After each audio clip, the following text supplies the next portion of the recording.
I am Seraphine Vale, 28 years old, from Las Vegas, and the day my boss humiliated me in front of the entire office, something inside me broke so completely, it could never be put back together the same way again. It was a Monday morning, the kind that already smelled like burnt coffee and recycled air. The glass conference room glimmered with sunlight, catching the gold cufflinks of my boss, Martin Cross, as he stood at the head of the table. Everyone was there, the marketing team, the analytics crew, and the senior execs who loved to talk but never listened. I had spent 3 weeks preparing a pitch for our new campaign, a data-driven strategy I believed could change everything for our company. Vantage Dynamics. I'd run the numbers, tested the prototypes, refined every slide. I barely slept that weekend. I wanted this to be the moment he finally saw my worth. When it was my turn, I stood, adjusted the projector, and began. Based on the latest engagement metrics, Martin cut me off with a smirk. Seraphine, let's not bore the board with your charts again. Laughter. A few quiet chuckles around the room. I froze mid-sentence, my hands trembling slightly over the laser pointer. Sir, if I could just show... He waved his hand dismissively. We've already got a direction. No need for theoretical detours. The word theoretical stung more than it should have. But the projections... He leaned back, grinning for the others. You're passionate, I'll give you that. But you need to learn when to stay in your lane. More laughter. The projector light flickered across my face, and for the first time in years I felt small, invisible in a room where I'd worked so hard to be seen. My mouth went dry. I clicked off the presentation, trying to hide the tremor in my voice. Of course, sir. Martin turned back to the table as if I'd ceased to exist. Now let's hear from Kyle. He's got something practical for us. Practical. That word echoed like a gunshot. Kyle, my junior, who had spent half the time on a knockoff version of my idea. As he began presenting my own data points, just rearranged, I sat there in stunned silence. Every time Kyle spoke, Martin nodded with exaggerated approval. That's the kind of forward thinking we need. Forward thinking? He was literally using my slides. By the time the meeting ended, applause filled the room, for Kyle. Not a single glance toward me. Martin clapped him on the shoulder. See, Seraphine? That's initiative. I managed a tight smile. Yes, sir. I see. Inside, I was burning. Have you ever experienced this kind of betrayal? Share your story in the comments, and subscribe if you believe no one should be treated this way. When the meeting ended, I didn't go back to my desk right away. I stood in the hallway, watching everyone file out, their laughter spilling into the air like static. Nina, my closest friend in the office, brushed my arm gently. Hey, that was rough. I'm so sorry. I nodded stiffly. He used my work, Nina. I know, she sighed. Everyone knows. Then why didn't anyone say anything? She hesitated. Because Martin signs the checks. That was the moment I realized. Loyalty in that place was for sale. I spent the rest of the day staring at my computer screen, pretending to work while my mind replayed every second of the meeting, every smirk, every insult, every stolen idea. I wanted to storm into Martin's office, demand recognition, scream the truth until someone listened, but I didn't. Because something deeper than anger started to settle in me. Clarity. If this place was built to silence people like me, then I needed to build something louder. I stayed late that night. The office lights dimmed until only my cubicle glowed. The city outside pulsed with life. Casinos, neon lights, laughter in the streets. Vegas never slept, and for the first time I understood why. People here were dreamers, fighters, gamblers. The city wasn't about luck. It was about risk, and maybe it was time I took mine. I opened a blank document on my computer and typed Project Phoenix. It wasn't just a name. It was a promise. If they wouldn't let me rise here, I'd burn my way out and rise somewhere else. But first came the humiliation. The next morning, an internal email circulated, a congratulatory memo for Kyle and Martin's innovative strategy that could redefine our Q4 performance. My name wasn't mentioned once. I stared at the email for a long time before deleting it. Then, like a reflex, I started saving copies of my old presentations, drafts, and concept notes onto a private drive. I didn't know why. Maybe it was instinct. Maybe it was survival. At lunch, Martin strolled past my desk, smirking. "Don't take it personally, Vale. Not every idea is a winner." "It would have been," I said quietly, "if you'd listened." He paused mid-step, amused. "Careful. That attitude might get you blacklisted in this business." I smiled faintly. "Maybe I'll just start my own business." He laughed, loud and sharp. "You start a company? You're a creative, not a leader." That sentence carved itself into my memory. That night, I couldn't sleep. His words looped in my head. Not a leader. I kept thinking about every woman I'd seen ignored in meetings, every good idea dismissed because it came from someone too emotional or too ambitious. I thought about my mother, who had worked 3 jobs and still told me to dream bigger than she ever could. She used to say, "When they don't give you a seat at the table, build your own table." And as I lay there in the dark, staring at the ceiling, I whispered, "Okay, Mom, I'll build it." The next day, I walked into the office like nothing was wrong. I smiled. I took notes. I listened. But inside, I was already gone. I began mapping out everything I'd need to start my own agency. Contacts, tools, capital, people I could trust. Nina noticed the shift. "You're planning something," she said one afternoon. I smiled. "Let's just say I'm designing an exit." The funny thing about betrayal is that it teaches you discipline. It forces you to stop expecting fairness and start creating your own justice. So while Martin bragged about his vision, I quietly worked overtime. Not for him, but for my future. Every late night, every idea he dismissed became another brick in the foundation of the empire he'd one day regret underestimating. He thought he'd silenced me that day in the conference room. He had no idea he'd just given me my reason to roar. After that day, I stopped trying to be seen. For weeks, I moved through the office like a ghost. Silent, unnoticed, invisible by design. Martin thought he'd broken me. He didn't realize he'd only made me sharper. Every morning, I'd sit at my desk with my coffee, pretending to scroll through emails while memorizing everything. Client patterns, project budgets, internal hierarchies, weaknesses. I wasn't working for him anymore. I was studying him, and everyone who protected him. Kyle, of course, basked in the spotlight. He'd adopted my pitch like a second skin, walking through the halls with that confident swagger of someone who believed they'd earned it. I couldn't even hate him. He wasn't clever, just a pawn who thought he was a king. Martin loved it. He finally had a yes man who worshipped him. "See, Kyle gets it," he'd say in meetings, while pointedly ignoring me. "He listens. He doesn't overcomplicate things." Every time, a few coworkers would glance at me with uncomfortable sympathy before looking away. No one wanted to get involved. That's how corporate cruelty works. It thrives in polite silence. Have you ever experienced this kind of betrayal? Share your story in the comments, and subscribe if you believe no one should be treated this way. The only person who didn't shrink away was Nina. She'd leave sticky notes on my monitor. "Lunch today? Ignore the idiots. Don't let them steal your light." Her quiet friendship kept me anchored. But even she didn't know what I was building after hours. Because when you're treated like a ghost long enough, you learn to haunt people. At home, my small apartment turned into a laboratory. My kitchen table became a design station cluttered with notes, sketches, and flowcharts. I studied market gaps, freelance trends, and ad analytics. I realized something that changed everything. Vantage Dynamics, the company Martin controlled like a kingdom, was outdated. Their strategies were bloated, inefficient, and driven by ego, not innovation.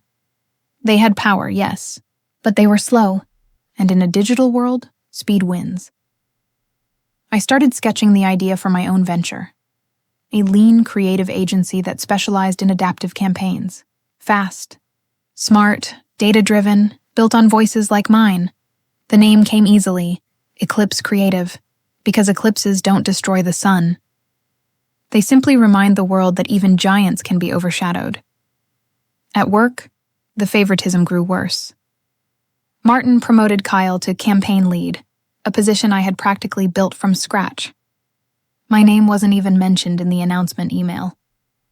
That day, I walked to the break room, poured myself a cup of coffee, and stood quietly as coworkers whispered congratulations to Kyle. "Guess it pays to keep the boss happy," one intern murmured. Kyle laughed. "Hey, it's not personal. I just know how to play the game." I met his eyes over my cup. "You're right," I said softly. "It's a game. Just make sure you know who's winning." He frowned. "What's that supposed to mean?" I smiled. "You'll find out." And then I walked away. The next few weeks blurred into routine. I became the person no one noticed but everyone relied on. When data went missing, I fixed it. When reports broke, I repaired them.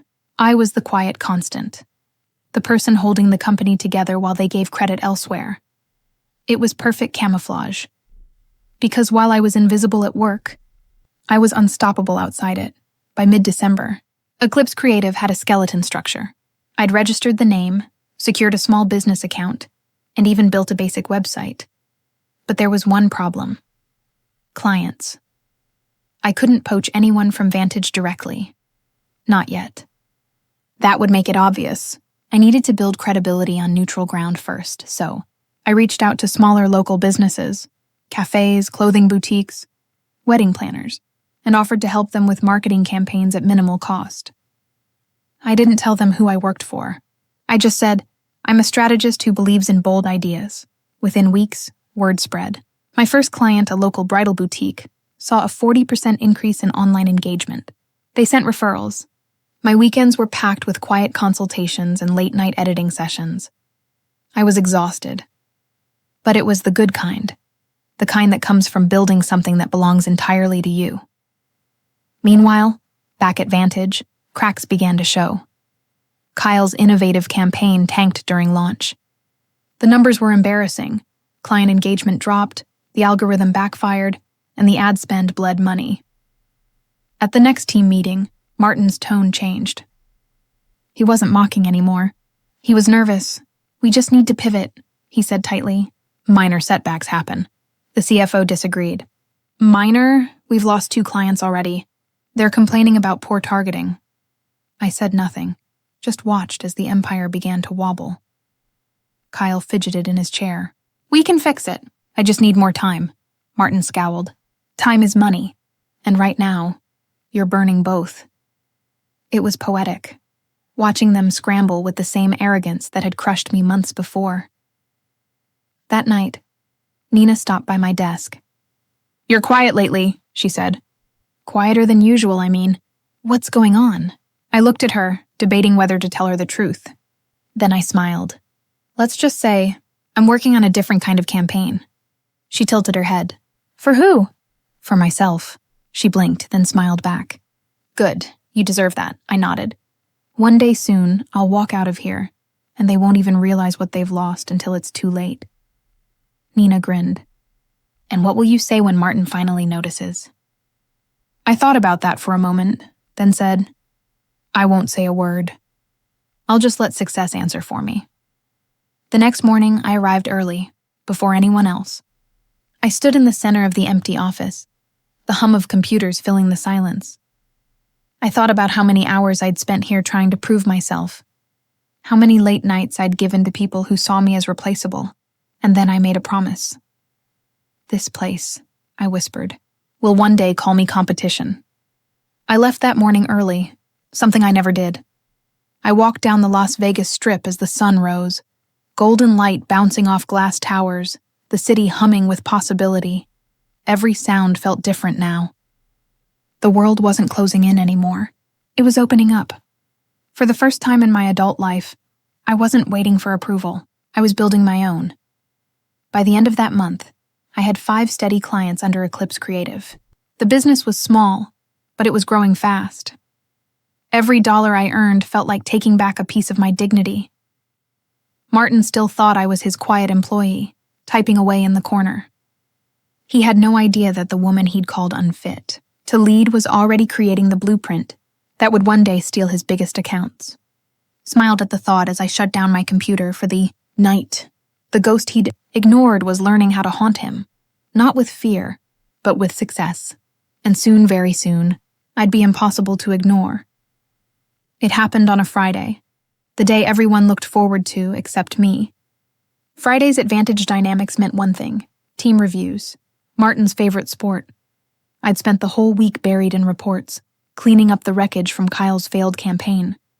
The data was a disaster: negative engagement, wasted budget, client complaints piling like rubble.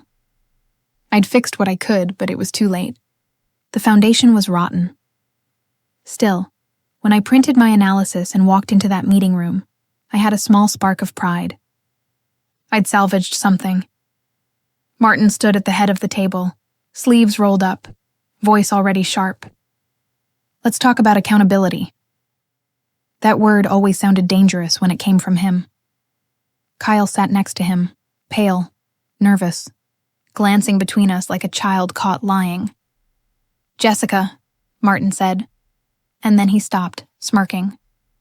Sorry, Seraphine. You've been looking into the campaign analytics, right? Yes, I said, keeping my voice steady.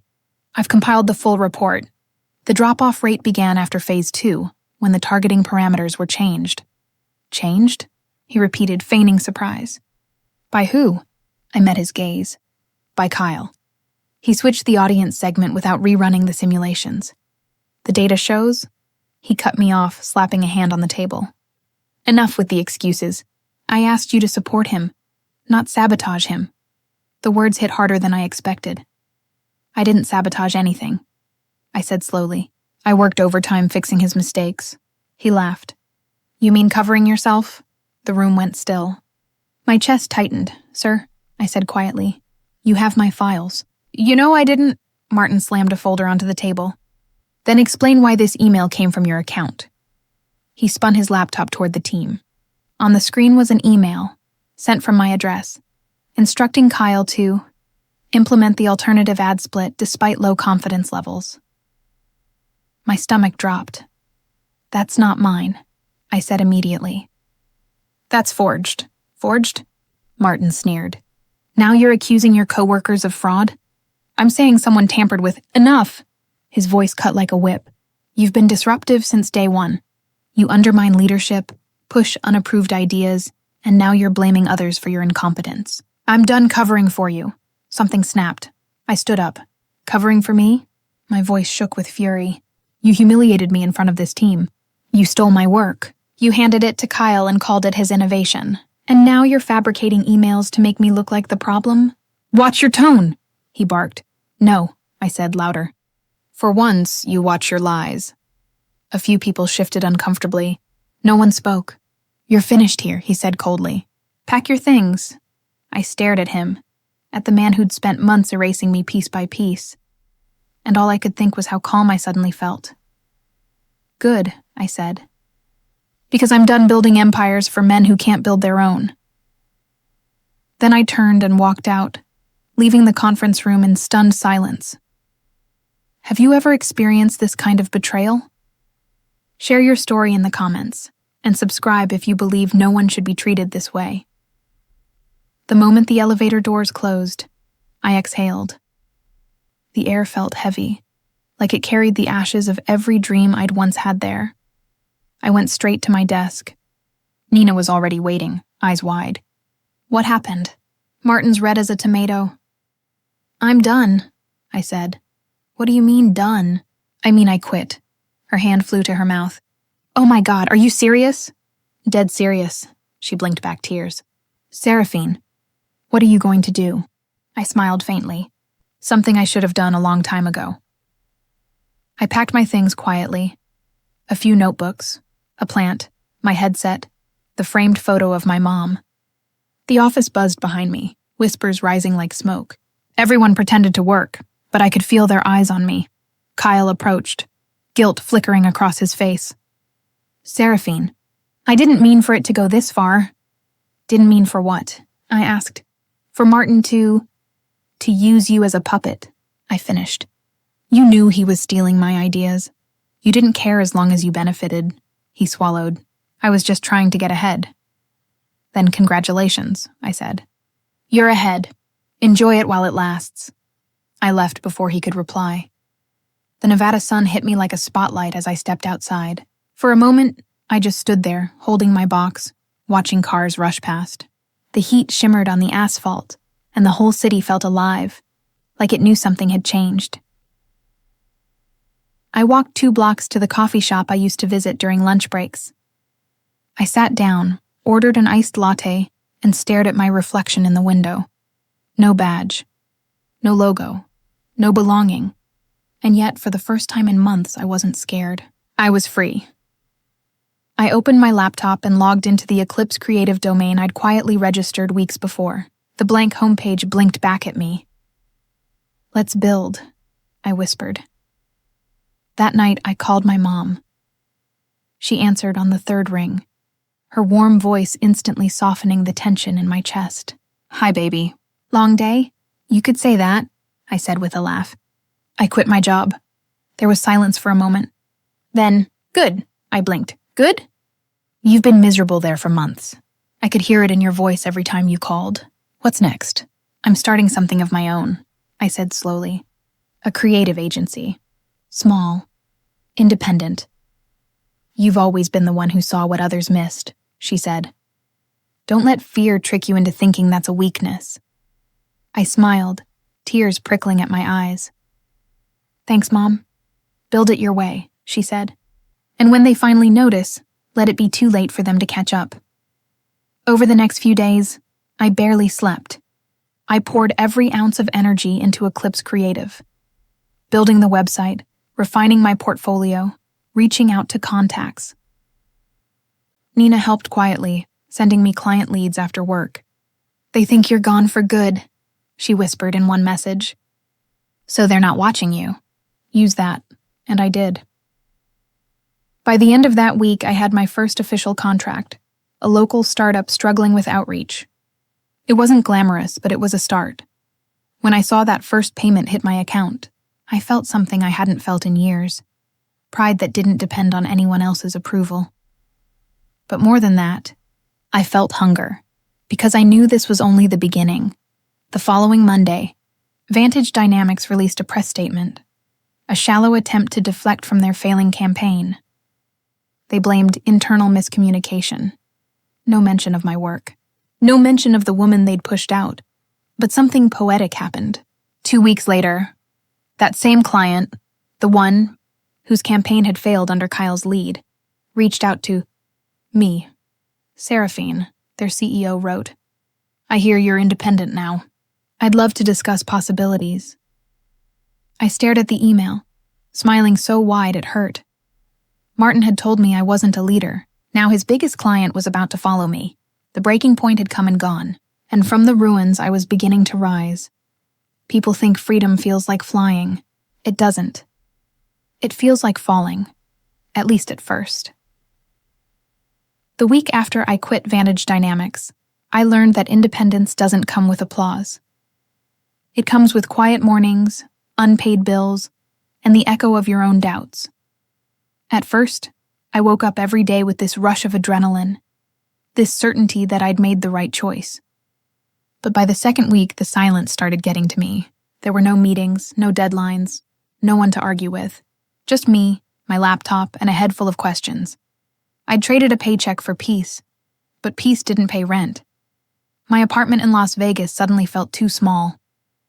The walls seemed to close in as I stared at the spreadsheet tracking Eclipse Creative's expenses, domain fees, licenses, client tools. The total was climbing fast and my savings were shrinking faster. I tried to stay optimistic.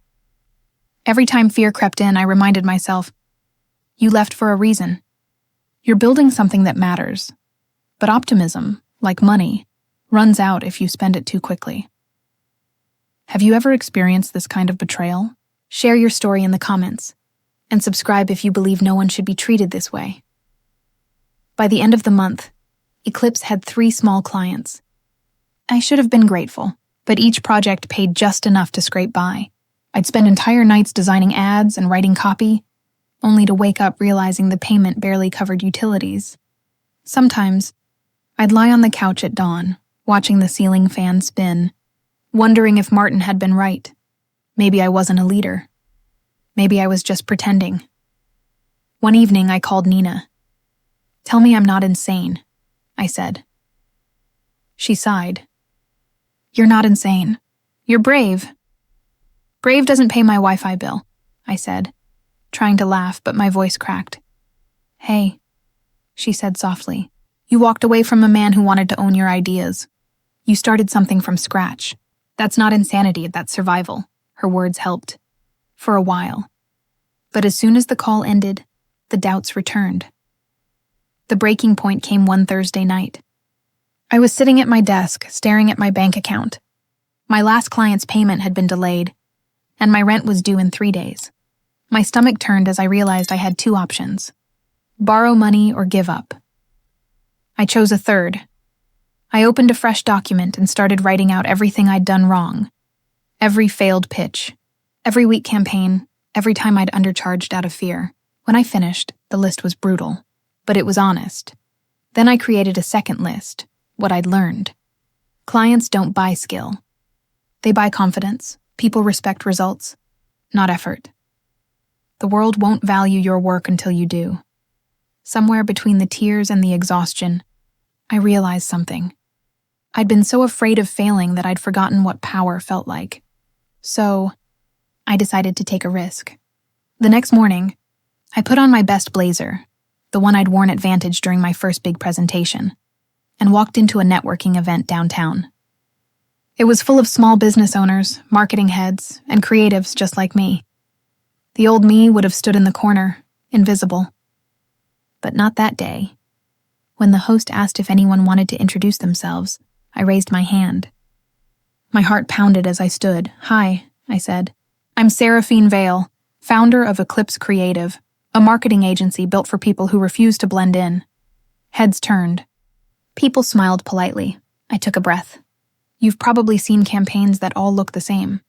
Same slogans, same colors, same lifeless strategy. We do things differently. We make brands feel human again. It wasn't rehearsed. It was raw. Real. And for the first time since I left Vantage, I saw recognition in people's eyes. That spark of curiosity. Afterward, 3 people approached me with business cards. One of them, a man named Derek from a tech startup, said, "We're actually looking for a new marketing team. Let's talk." It wasn't a contract yet, but it was a door, and that was enough. That night, I sat on my balcony, watching the city glow. Las Vegas had always looked different from above, like hope disguised as electricity. I thought about how Martin used to call me too emotional, as if empathy was weakness. But empathy was exactly what clients were craving. People didn't want algorithms. They wanted connection. Maybe that was my advantage all along.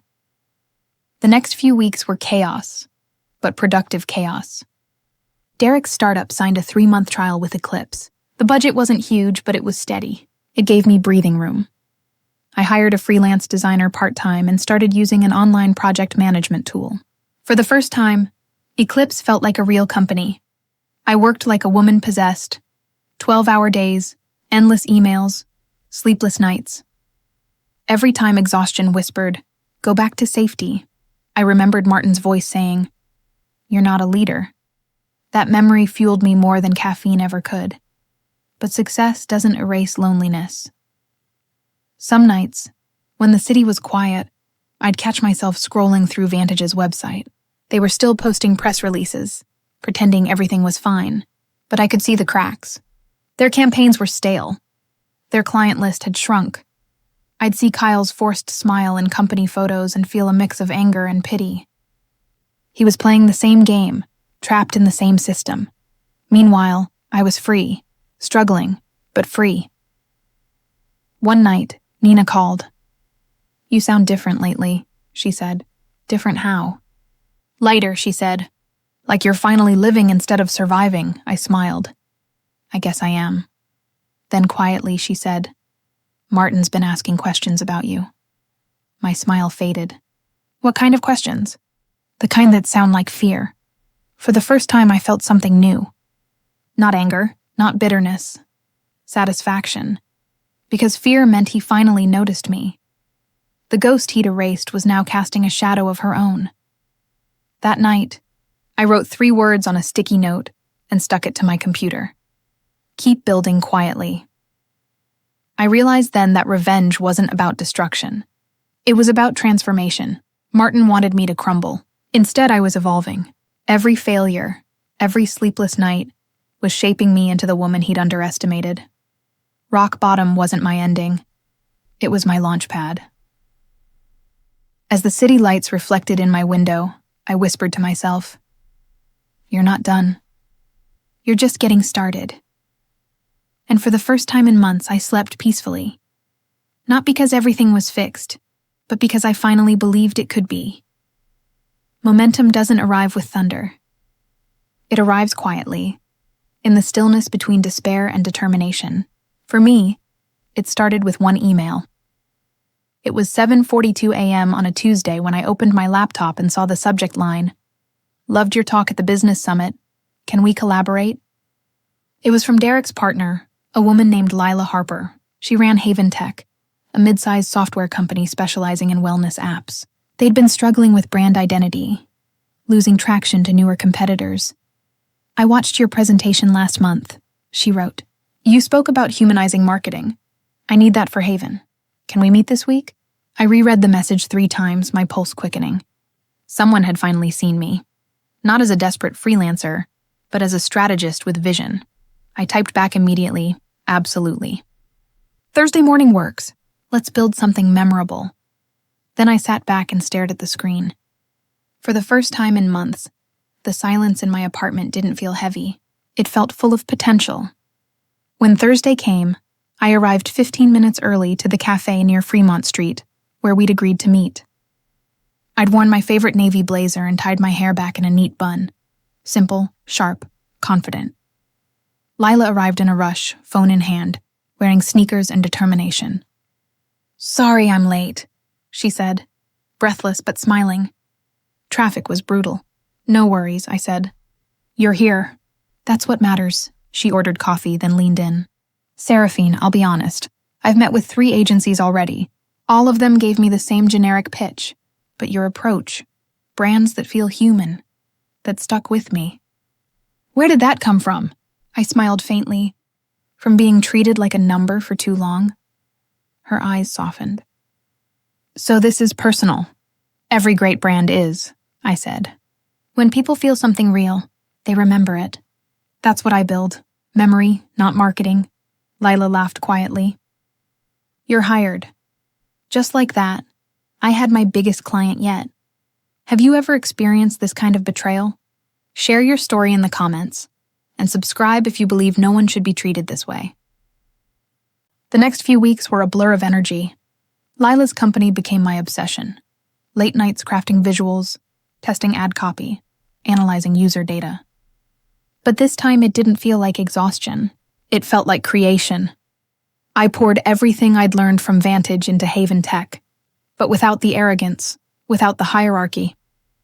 I listened, adjusted, and built something authentic. Within 4 weeks, our first ad campaign launched.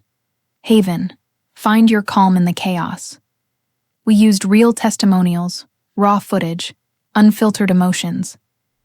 It wasn't glossy, it was honest, and people loved it.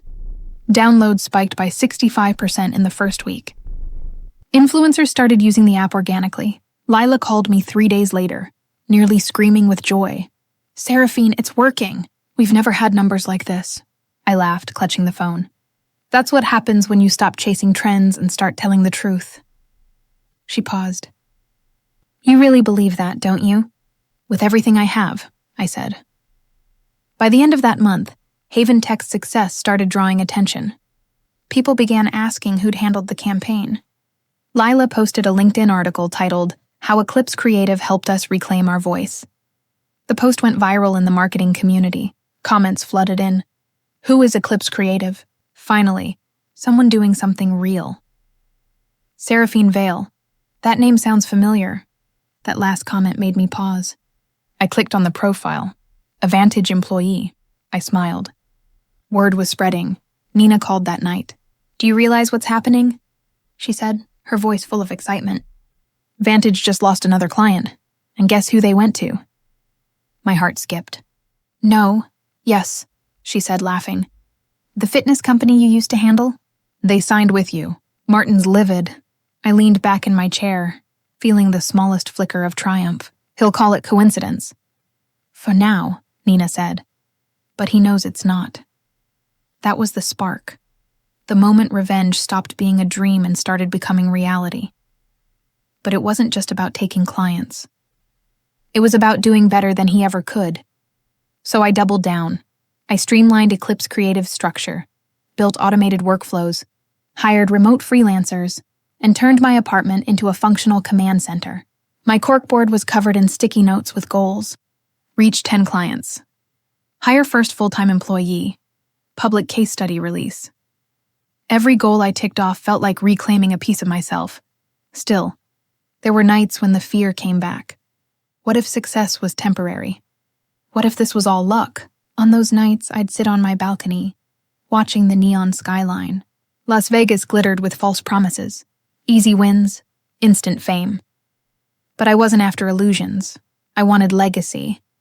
I thought about Martin, how he'd scoffed at my ideas, how he'd laughed when I said I'd start a company. I imagined him seeing Eclipse's name on social media, wondering if it could really be me. I didn't want to destroy him. I wanted him to realize he'd created me. 3 months later, Eclipse Creative was unrecognizable. We had 12 clients, a growing team, and enough revenue to move into a small downtown office. The day I signed the lease, I cried. Not the broken kind of crying, the relieved kind. The kind that says, "You made it past the noise." I furnished the office myself. Minimalist, clean, with a single framed quote on the wall. Build quietly. Let results make the noise. Every morning when I walked in, I touched that frame like a promise. Then one afternoon, while reviewing analytics for Haven Tech, an unexpected notification popped up on my phone. Email from Martin Cross. For a second, I just stared at it.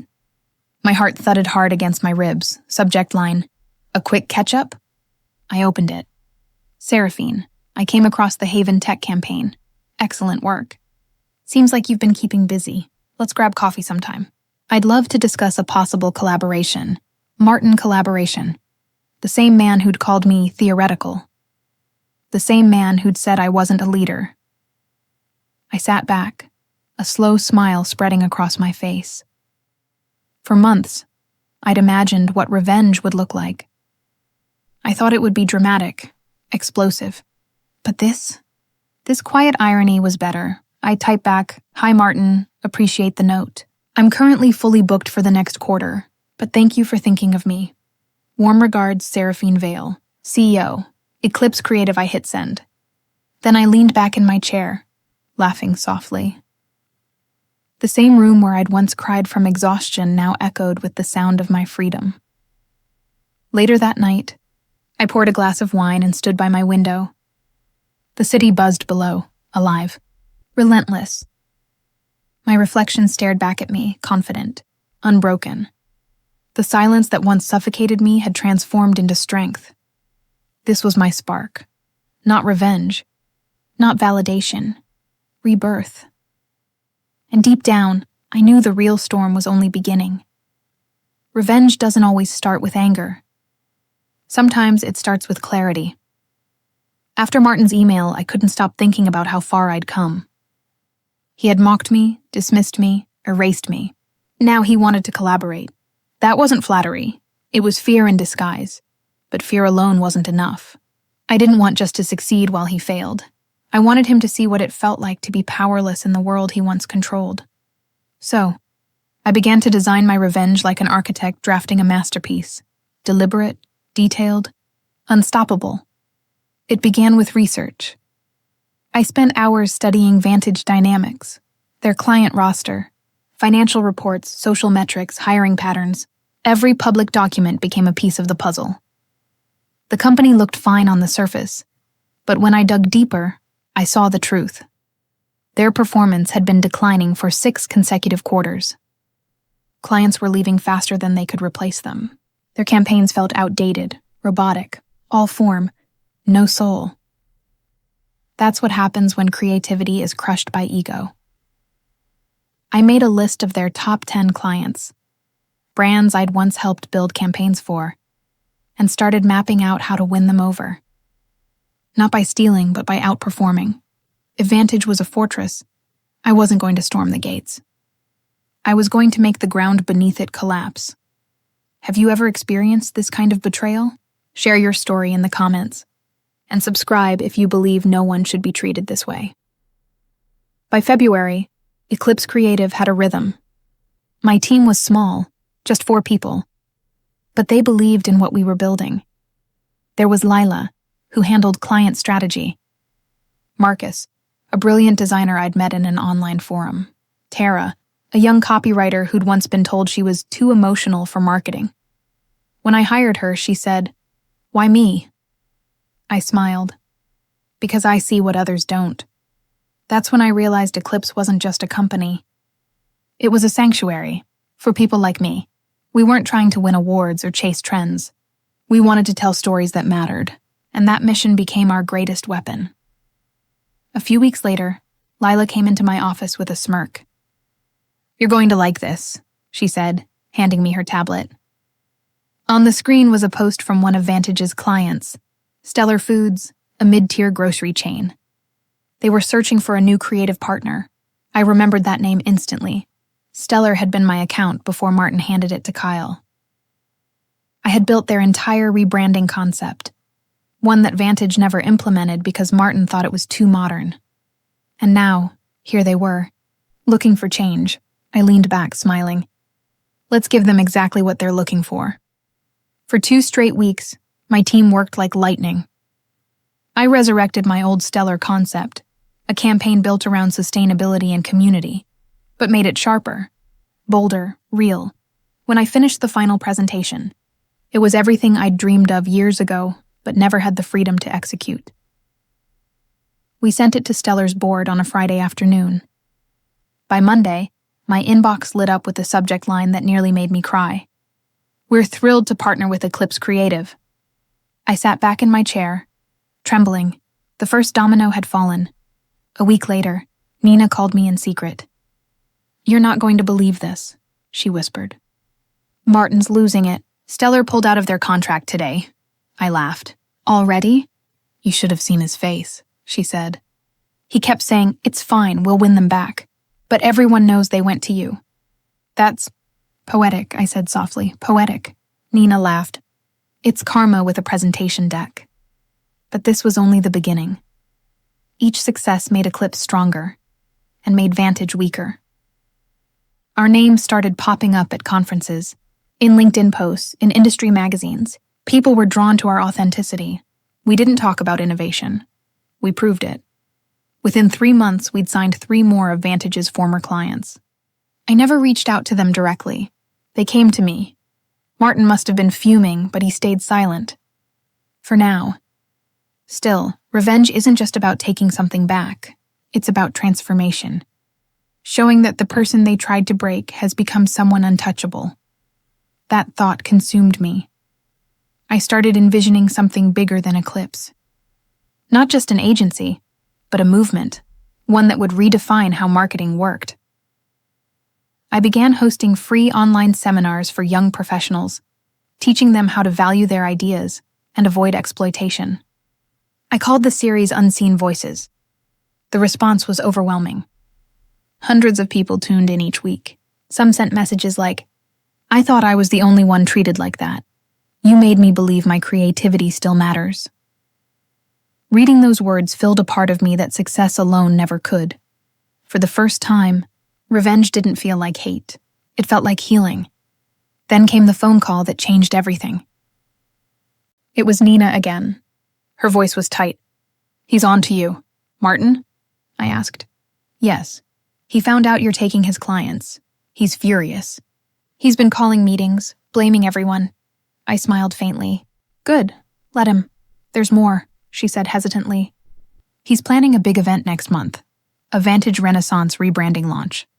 He's trying to prove they're still the top dogs, That was all I needed to hear.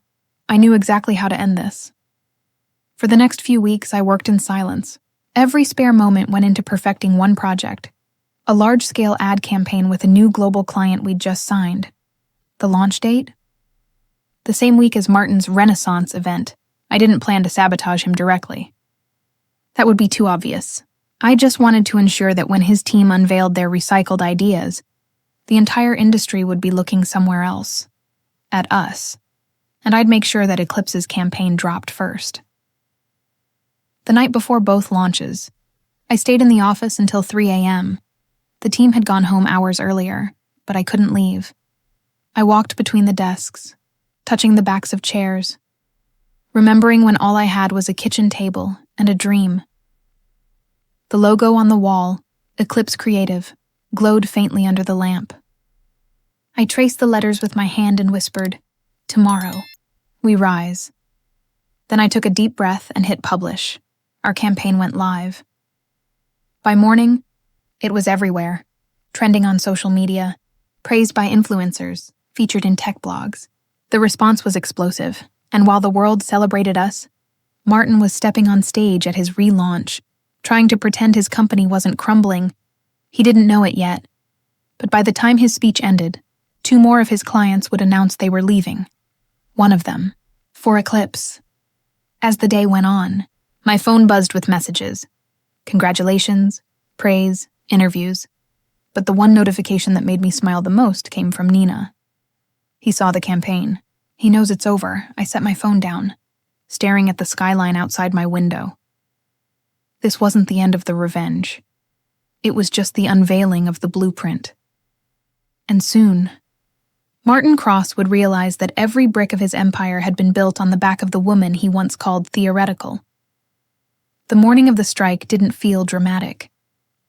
There were no storm clouds, no cinematic thunder, just quiet sunlight spilling through my office windows. Calm, golden, certain. But I knew. Deep down, I knew that by nightfall, everything would change. Vantage Dynamics had spent the last month hyping their Renaissance rebranding event like it was a revolution.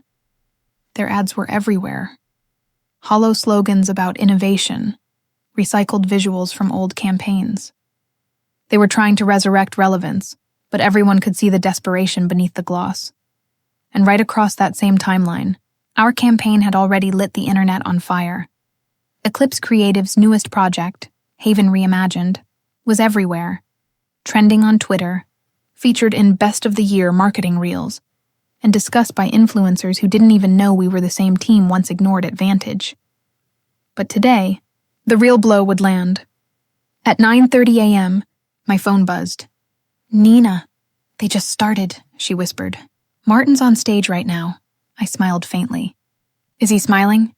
"Like a man trying not to drown." "Good," I said. "Keep watching. Have you ever experienced this kind of betrayal? Share your story in the comments, and subscribe if you believe no one should be treated this way." The strike wasn't sabotage. I didn't hack, I didn't leak. I simply outperformed him in front of the world. At exactly 10 a.m., 30 minutes into Vantage's big Renaissance event, we released our follow-up campaign. Haven Reimagined, Phase 2, The Power of Pause. A simple tagline. A single video, 1,000 ripples. The launch film opened with silence, a soft breath, a human heartbeat. Then calm visuals of people finding peace amidst chaos. It wasn't flashy. It wasn't loud. It was real. Within minutes, it started trending under the hashtag, The Power of Pause. By 10:15, it had over 2 million views. By 10:30, it had overshadowed every Vantage hashtag online. I watched the numbers climb in real time, my laptop screen glowing like firelight. The world was watching us now. Meanwhile, in a polished ballroom across the city, Martin Cross was sweating. Under stage lights, he was unveiling a new logo that looked suspiciously like one I'd designed 3 years. The one he'd rejected for being too experimental. When he turned to display the audience engagement data, one of his executives interrupted him mid-sentence. "Sir, you should see this." The room buzzed. Screens lit up. Attendees began murmuring as Eclipse Creative's video auto-played across their feeds. The timing was flawless. Nina texted me seconds later. He just froze on stage. People are leaving their seats to watch your campaign. I stared at my phone and whispered, "It's done." By noon, the fallout had begun. Industry blogs ran headlines like, "Eclipse Creative steals spotlight during Vantage rebrand event." The future of marketing has a new face, and it's not Martin Cross. I should have felt triumphant. And I did, for about a minute. But beneath the thrill, I felt something else. Peace. Not vengeance. Not spite. Just quiet satisfaction that justice had finally arrived. Not with violence, but with brilliance. By 2 p.m., my inbox was overflowing. Clients, journalists, partnerships. People I hadn't heard from in years suddenly wanted meetings. One email stood out. From Stellar Foods executive team. Subject, congratulations, and a proposal. They wanted Eclipse Creative to lead their global rebranding. The same company that Martin had lost because of his arrogance now wanted me, the woman he once humiliated in front of a boardroom, to take them global. I leaned back in my chair, staring at the skyline of Las Vegas. The city shimmered like it was smiling with me. "You see this, Mom?" I whispered. "Your daughter's not invisible anymore." Then the phone rang again. It was Nina. "You did it," she said breathlessly. "He's furious. He's blaming everyone. Kyle, the execs, even the interns. People are quitting left and right." "Good," I said softly. "Let them find their peace." "You really think he'll ever understand what he did?" I smiled faintly. Understanding isn't part of his vocabulary. But losing, that he'll remember. That evening I received another email, one I didn't expect, from Martin Cross, subject, "Congratulations, Seraphine, impressive work. You've built something remarkable. If you ever decide to expand, let's talk. There's room for collaboration." Martin and I stared at the message for a long time. The arrogance was gone, replaced with restraint, almost humility. "Almost." I typed slowly. "Martin, thank you for the kind words. Collaboration sounds tempting, but Eclipse Creative doesn't build bridges to places it's already burned down. All the best." Seraphine Vale, I hovered over send, savoring the moment. Then I clicked. For once, silence was louder than any applause. That night, we celebrated. My team gathered in the new office, champagne and laughter filling the air. Marcus played music. Tara made a toast. "To the woman who made the impossible possible," she said, raising her glass. "To Seraphine." I smiled, embarrassed. "To all of you. This isn't my victory, it's ours." But deep down, I knew it wasn't just about us. It was about everyone who'd ever been silenced, ignored, or told they weren't good enough. This was proof that belief, quiet, steady belief, could outlast arrogance any day. Later that night, after everyone left, I stayed behind. I sat at my desk, the city lights flickering outside, and opened my journal. I wrote, "Revenge achieved not through destruction, but creation, is the purest form of justice." I thought about Martin, sitting in his empty boardroom, staring at declining numbers, realizing that the ghost he'd dismissed had become his biggest rival. I didn't want his apology anymore. I didn't want to hear him admit I was right. All I wanted was to keep growing, keep building, keep proving that you don't need to destroy your enemies. You just need to outshine them. At midnight, a message notification blinked on my screen. It was from a number I didn't recognize. "You don't know me, but I worked at Vantage. You inspired me to quit. I'm starting my own agency too. Thank you." I stared at the message for a long time. That, more than headlines or contracts, was victory. Because my story wasn't just mine anymore. It had become a ripple. And somewhere, another invisible woman was realizing her worth, because I refused to stay silent. As I turned off the lights and locked the door, I whispered, "Strike complete." The city hummed below, bright and alive, reflecting everything I'd fought for. Tomorrow, I'd wake up and start again, not out of revenge, but out of purpose. Because the best revenge wasn't just success, It was freedom. If revenge had a sound, it wouldn't be shouting. It would be applause. And that's what echoed through my office a week after the launch. Applause from the industry that had once looked through me like glass. Eclipse. Creative wasn't just successful now. It was everywhere. Our campaign for Haven had become a cultural moment. People quoted it, parodied it, even tattooed the slogan. It was surreal, watching the world fall in love with something born out of my pain. But beneath the glitter of success, something else was happening. Something bigger than I'd planned. The media had found Martin. It started with a single tweet. A journalist from AdPulse. Weekly, an industry insider blog, posted a thread titled, "How Eclipse Creative Outshined a Giant, Inside the Fall of Vantage Dynamics." The first tweet read, 3 years ago, Seraphine Vale pitched an idea that was rejected by her boss, Martin Cross. Today, her company has turned that same idea into a global success story, while Vantage Dynamics struggles to stay afloat. It exploded overnight.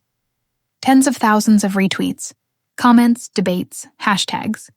People were furious, not just because of what happened to me, but because they recognized themselves in it. Women, young creatives, professionals who'd been silenced by arrogance. They filled the comment sections with stories of their own. I had a boss like this. They stole my work. This story feels personal. Eclipse is what we all needed. Proof that empathy wins. The internet had chosen its hero. And for once, it was me. Have you ever experienced this kind of betrayal? Share your story in the comments, and subscribe if you believe no one should be treated this way. By Monday, Forbes Digital published an article, From Employee to Empire, How Seraphine Vale Built Eclipse Creative After Corporate Betrayal. They called me for an interview. I almost said no, not because I didn't want the recognition, but because I didn't want to sound bitter. Revenge, after all, wasn't my headline anymore. It was redemption. When the journalist Olivia arrived, she asked, "What was the hardest part of starting over?" I thought for a moment, then said, "Believing I was enough. You don't realize how deeply corporate cruelty rewires your confidence until you have to rebuild it alone." She nodded, her expression soft. "And Martin Cross?" I smiled. "He was a good teacher, not in how to lead, but in how not to." That line made the final article. And when it hit print, people quoted it everywhere. But Martin wasn't silent anymore. 2 days later, Vantage released a press statement claiming creative overlap and hinting that Eclipse had benefited from insider knowledge. I wasn't surprised. A wounded ego always looks for someone else to blame. But I didn't respond publicly. I didn't need to. The world answered for me.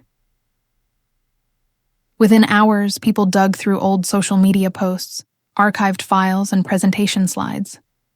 They found timestamps, evidence, and screenshots proving that my ideas had been mine all along, years before Eclipse even existed. By sunset, justice for Seraphine was trending worldwide. Nina called me that night, laughing through tears. "You're not just trending, you're iconic. He's done, Seraphine.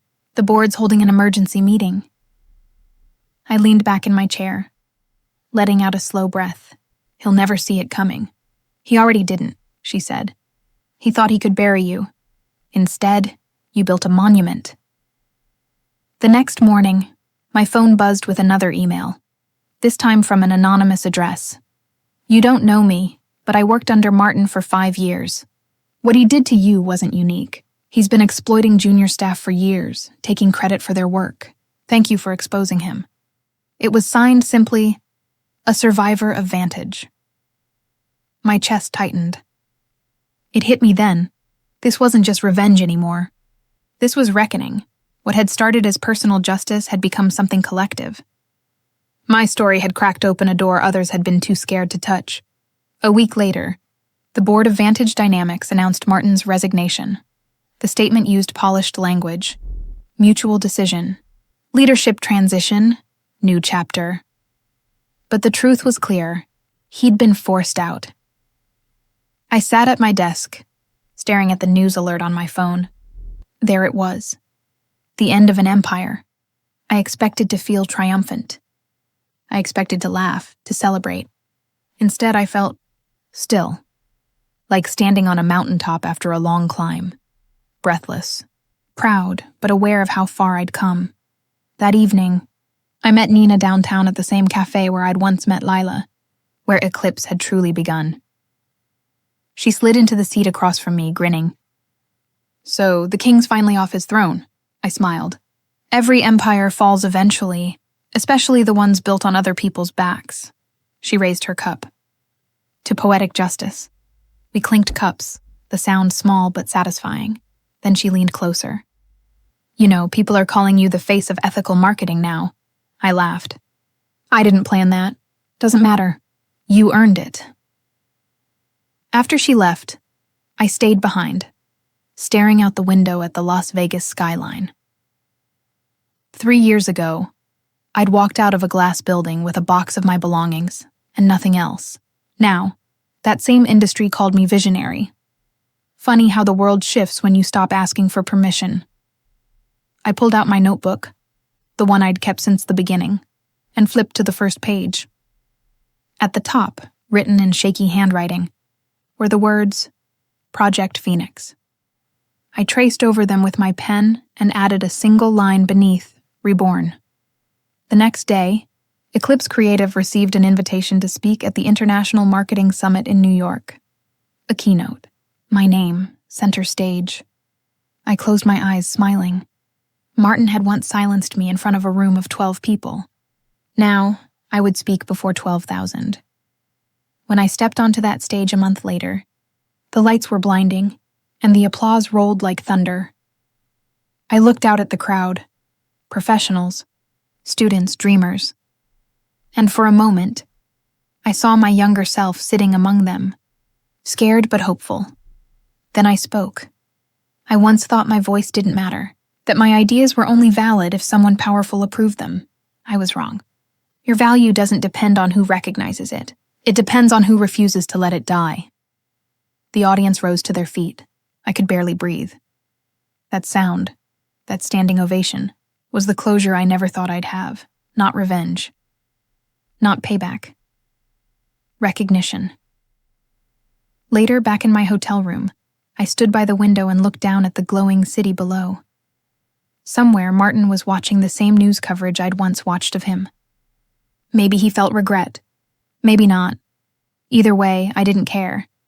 Because for the first time in my life, I wasn't defined by what had been taken from me, but by what I'd built in its place. The reckoning wasn't about him losing. It was about me winning on my own terms. Success is loud. Healing is quiet. After the storm of headlines and applause faded, I found myself surrounded by a kind of silence I hadn't known before. Not the heavy kind that comes with loneliness, but the soft kind that follows closure. Eclipse Creative was thriving. We had new offices in Los Angeles and Chicago. Clients from Europe and Asia were reaching out daily. My calendar was a blur of interviews, conferences, and meetings. On paper, I was everything I'd once dreamed of becoming. But emotionally, I was standing in unfamiliar territory. For the first time in years, there was no enemy left to fight. And I didn't know what to do with that peace. Some mornings, I'd wake before sunrise and sit by my window, watching the first streaks of light break over the Las Vegas skyline. The same city that had once felt suffocating now looked alive, not because it had changed, but because I had. It hit me slowly, like dawn creeping across the horizon. I wasn't chasing validation anymore. I wasn't proving anything to anyone. I was living. Have you ever experienced this kind of betrayal? Share your story in the comments. And subscribe if you believe no one should be treated this way. A few weeks after the summit, I got an unexpected message from Nina. "He wants to talk to you." I didn't have to ask who he was. Part of me wanted to ignore it, to leave the past where it belonged. But another part of me, the part that believed in facing my ghosts, said, "Go." So, I agreed to meet Martin. We met at a quiet cafe off the Strip.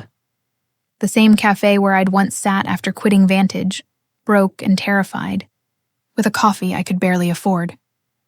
He was already there when I arrived, older, smaller somehow. His once perfect posture had given way to a slight stoop. His arrogance, too, seemed to have melted into something else. Weariness. "Seraphine," he said, standing awkwardly. "You look, well." "I am," I said simply, taking a seat. For a moment, we just sat in silence. The clinking of cups and low chatter around us filled the space where all our unspoken history lived. "I wanted to apologize," he said finally. I looked at him. His eyes were tired but sincere. "For what exactly?" "For everything," he said quietly. "For stealing credit, for undermining you, for treating you like you didn't belong. You didn't deserve that." The old me would have craved those words, would have needed them, but now they just felt neutral. "I know," I said softly, "but you're right. I didn't."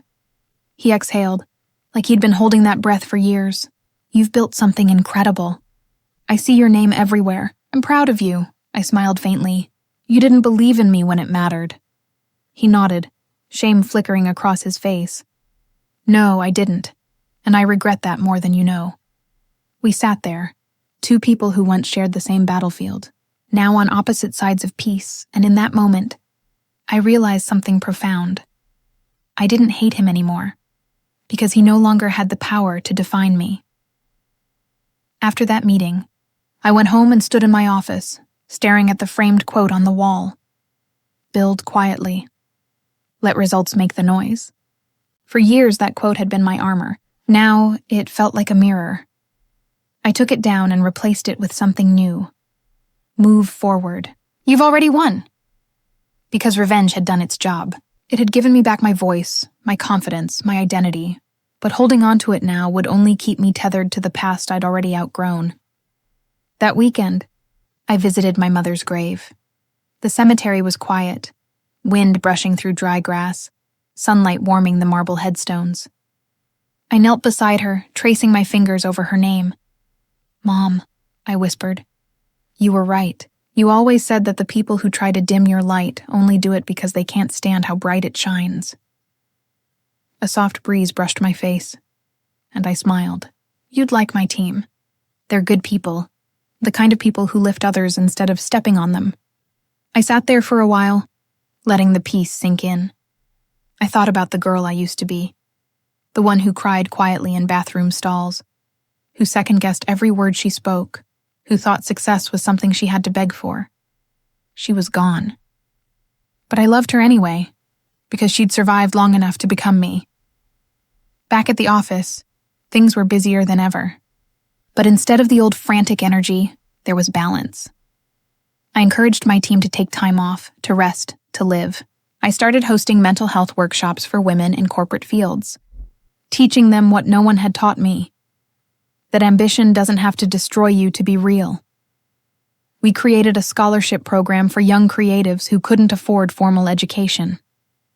I called it the Phoenix Grant, because out of ashes, something beautiful can always rise. One afternoon, while cleaning my desk, I found the old USB drive that held my first stolen pitch, the same one Martin had humiliated me over. I plugged it in, half curious, half nostalgic. The file opened to my original slides, raw, messy, imperfect. But looking at them now, I saw something I hadn't before. Not failure. Not loss, seeds. That idea had been the start of everything. The betrayal had been the soil. The pain had been the water. And the woman I'd become, the builder, the leader, the survivor, was the bloom. That night, as I left the office, I paused by the glass doors. The Eclipse logo gleamed faintly in the reflection. Behind it, my team's laughter filled the air. For the first time in years, I felt light, completely, entirely free. Not because I'd won against someone else, but because I'd finally stopped fighting with myself. Before going home, I sent one last email. To Martin. "You once told me I wasn't a leader. You were right, back then, but I became one because of what you taught me, even if you never meant to. Thank you for being the wrong door that led me to the right one. Seraphine." I didn't expect a reply. I didn't need one. The message wasn't for him. It was for me. My way of closing the chapter for good. That night, I stood by my balcony again, the city glittering below, quiet music drifting from somewhere far away. The same skyline that once looked like chaos now looked like promise. I whispered to the wind, "You did it." And maybe, somewhere deep in the hum of Las Vegas, the universe whispered back, "I know." There's a moment after every storm when the air feels different, clearer, lighter, like the world itself has exhaled. That's what my life feels like now. When I look back at everything that's happened, the betrayal, the humiliation, the sleepless nights, the rise, the victory, it feels like watching someone else's life, like I'm standing on the outside, watching a movie I once starred in, but no longer need to act out. I used to think revenge would feel like fireworks. It didn't. It felt like peace. Because true revenge isn't about breaking the person who hurt you. It's about becoming someone they could never be strong enough to destroy. It's been 2 years since Martin's resignation. Eclipse Creative is now a household name in the marketing world. A global agency with offices across 5 cities and a team of 70 brilliant people who believe in purpose over power. Every time I walk into one of our offices and see our logo on the wall, I feel that same rush I did the day I first typed Project Phoenix. Except now, it's real. We've helped hundreds of businesses rebuild their voice, not through manipulation, but through meaning. And every time a client says, "You made us feel human again," I know I've done what I was meant to do. A few months ago, I received an unexpected invitation to deliver a guest lecture at a business university in California. The topic? Resilience in leadership. At first, I laughed at the irony.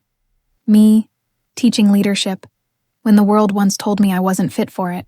But I accepted. When I arrived on campus, the lecture hall was packed. Students filled every seat, eyes bright with curiosity. Some clutched notebooks, others just listened, wide-eyed. I told them everything, the good, the bad, the in-between. I told them about the day Martin humiliated me in that glass conference room. About the email he forged. About the night I quit with shaking hands but steady resolve. I told them about the nights I cried over invoices, and the mornings I built campaigns that changed lives. And when I finished, the room was silent. Not out of pity, out of connection. Then a young woman in the front row raised her hand. Her voice trembled when she asked, "How did you forgive him?" I smiled. "I didn't," I said softly. "I forgave myself for letting his words define me for so long." The whole room went still. And then they applauded. That was the moment I realized my story was no longer about revenge. It was about release. Have you ever experienced this kind of betrayal? Share your story in the comments, and subscribe if you believe no one should be treated this way. Later that evening, I sat in my hotel room overlooking the ocean, thinking about everything that had brought me here. The water shimmered under the moonlight, endless, forgiving. I thought about that young woman's question again. How did I forgive him? The truth is, I didn't do it for him. I did it for the version of me who used to wake up every morning dreading the sound of his voice. For the woman who stayed late, who believed her worth was measured in someone else's approval. Forgiveness wasn't a gift for him. It was freedom for me. Sometimes, I still get messages from people who followed my story. Strangers who say things like, "Your story gave me the courage to quit my toxic job. I started my own business because of you. You reminded me that empathy isn't weakness." And every time I read one, I smile through tears, because if my pain became someone else's permission to rise, then it was never wasted. One evening I visited the old Vantage building. Not for closure, just curiosity. The logo had been replaced. The company had been bought by another firm and rebranded. The glass walls were still there, shining under the Nevada sun, but they no longer held any power over me. I stood outside for a few minutes, watching employees walk in and out, new faces, new dreams, and I whispered, "Thank you." Not to Martin, but to the girl who walked out of those doors years ago, terrified yet unbroken, because she didn't know it then, but she was walking into everything she was meant to be. A few months later, I found myself on another stage, not at a summit or an award show this time, but at our own company's annual celebration. The theme was legacy. As I looked out at my team, my family, I felt a lump rise in my throat. You know, I began, I used to think legacy was about recognition, about proving people wrong. But I've learned something along the way. Everyone leaned in, listening. Legacy isn't about who remembers your name. It's about who feels your impact. It's about the people who find their strength because you refuse to hide yours. I paused, emotion catching in my voice. Each of you is part of that. You're not just creating ads or strategies. You're creating change. The applause that followed wasn't loud. It was warm, human, real. That was the moment I knew. I'd built more than a company. I'd built a movement after the event. As the lights dimmed and the music faded, I stood alone in the office lobby, staring at our illuminated logo one last time before heading home. Eclipse Creative. A name that had once meant defiance now meant illumination. Proof that even when people try to block your light, you can still shine brighter than ever. I drove home in silence, the city lights flashing across the windshield. For the first time in a long time, I wasn't planning, chasing, or proving. I was simply present. The air smelled of rain, and the streetlights reflected off the wet pavement, like golden threads leading me forward. I realized then that life would always bring new challenges, new mountains to climb, new doubters to face. But none of that scared me anymore, because once you've built yourself from the ashes, you stop fearing the fire. When I got home, I poured a cup of tea, sat by the window, and opened my journal. On the last page, I wrote, I was never meant to fit in their system. I was meant to build a new one. Then I closed it and whispered, thank you, life, for breaking me just enough to rebuild me stronger. Outside, the city hummed, alive, forgiving, full of stories just beginning. And somewhere in that soft, endless hum, I heard my mother's voice again, gentle as ever. Keep going, my phoenix. And if my story resonated with you, please like, subscribe, and share it with someone who might need to hear that they too deserve respect and unconditional love. Because sometimes, the greatest revenge isn't proving them wrong, it's proving yourself right. So tell me, what's the fire you're ready to rise from?